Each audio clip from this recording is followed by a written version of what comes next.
बिस्मिल्लाहिर्रहमानिर्रहीम। स्टूडेंट्स, हमने पढ़ा था टैक्सोनॉमिक हायरार्की। उसके बाद हमने देखना जो लास्ट चीज़ हमने उसके अंदर जो आखिरी टैक्सा पढ़ा था वो क्या था, वो स्पीशी थी। अब हमने वही स्पीशी के बारे में देखना है कि वो स्पीशी क्या चीज़ होती है, कि नेचर के अंदर जितने भी ऑर्गेनिज्म पाए जाते हैं वो मुख्तलिफ स्पीशी से ताल्लुक़ रखते हैं। अब एक स्पीशी को किस तरह डिफ़ाइन कर सकते हैं और किस तरह बता सकते हैं कि दो ऑर्गेनिजम्स वो अलग हैं, वो अलग स्पीशीज़ रखते हैं। अगर पहले हम इसकी स्पीशी की डेफिनेशन अगर देख लें तो उसके बाद हम आसानी से बता सकेंगे कि कौन सी स्पीशीज़ मुख्तलिफ होती हैं और कौन सी एक जैसी हैं, और कौन सी को हम स्पीशी किस चीज़ को हम स्पीशी कह सकते हैं। अ ग्रुप ऑफ ऑर्गेनिजम्स, ऐसे ऑर्गेनिजम्स का group that can interbreed freely, जो क्या कर सकें, इंटरब्रीड फ्रीली कर सकें, जिनसी तौलीद कर सकें या फिर रिप्रोडक्शन कर सकें ईज़िली एक दूसरे के साथ, और रिप्रोडक्शन करने के बाद उनका जो प्रोड्यूस ऑफस्प्रिंग हो, जो उनका नेक्स्ट जनरेशन आएगी, जो उसकी रिप्रोडक्शन के बाद नेक्स्ट जनरेशन आएगी, वो उसको क्या कहते हैं, ऑफस्प्रिंग। अब उस जो वो ऑफस्प्रिंग होगी वो फर्टाइल हो। अब फर्टाइल का मतलब ये है कि उसके अंदर भी ये सलाहियत हो कि वो नेक्स्ट रिप्रोडक्शन कर सके, रिप्रोडक्शन करके अपने जैसे ही मज़ीद अपनी औलाद को पैदा कर सके, उसको हम क्या कहेंगे, species. A group of organisms that can interbreed and produce fertile offspring, और वो जो फर्टाइल ऑफस्प्रिंग होगा उसके अंदर भी ये सलाहियत हो कि वो भी मज़ीद रिप्रोडक्शन करके ऑफस्प्रिंग पैदा कर सके, उसको हम क्या कहेंगे, स्पीशी। उसके अलावा कुछ और चीज़ें इसके अंदर आती हैं, और उसको हम आइसोलेट कर सकें from all the member of the natural group, कि जितने भी नेचर के अंदर ऑर्गेनिज्म ग्रुप पाए जा रहे हैं, स्पीशीज़ पाई जा रही हैं, या फिर जितने भी मेंबर पाए जा रहे हैं, उसके अंदर उसकी करैक्टरिस्टिक्स, उसका बिहेवियर, उसका इकोलॉजिकल, उसकी इकोलॉजी और उसका स्ट्रक्चर, ये सारी चीज़ें उसकी सेपरेट होती हैं।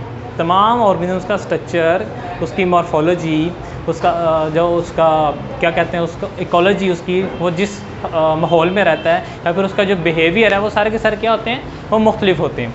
अब यहाँ पर जो एक बात हमने की थी कि नेचुरल ग्रुप से ताल्लुक़ रखता हो, अब कुछ ऐसे भी ऑर्गेनिजम्स पाए जाते हैं जो नेचुरल ग्रुप से ताल्लुक़ नहीं रखते, लेकिन ऑर्गेनिजम्स हैं, मतलब उसको हम स्पीशी नहीं कह सकते। जैसे अगर मैं मिसाल के तौर पे कहूँ, for example,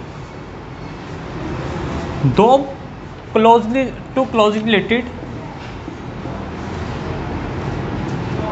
relative offsprings, related organisms, जैसे कि मेल डोंकी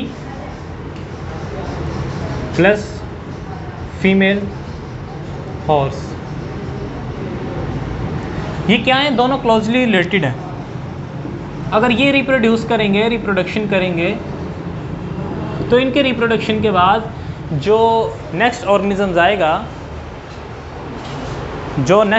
आएगा उसको हम क्या कहते हैं, म्यूल। उर्दू में अगर नाम लें तो खच्चर, ये म्यूल है। अब ये जो म्यूल है, इसके अंदर क्या चीज़ पाई जा रही है कि इसके अंदर रिप्रोडक्शन भी हुई है, इंटरब्रीडिंग हुई है, न्यू ऑफस्प्रिंग भी आया है, लेकिन जो न्यू ऑफस्प्रिंग आया वो क्या है, वो फर्टाइल नहीं है, वो इनफर्टाइल है, वो नई नस्ल नहीं बढ़ा सकता, वो अपनी नस्ल को आगे नहीं बढ़ा सकता, इसलिए हम इसको एक नई स्पीशी नहीं कह सकते। और ये कब होता है कि जब दो मुख्तलिफ ऑर्गेनिजम्स जो क्लोजली रिलेटेड होते हैं वो इंटरब्रीड करते हैं और ऑफस्प्रिंग पैदा करते हैं, और वो ऑफस्प्रिंग फर्टाइल नहीं होता, वो इनफर्टाइल होता है। जब वो इनफर्टाइल होता है तो उसको हम स्पीशी कंसीडर नहीं कर सकते। और ये था हमारे पास स्पीशी।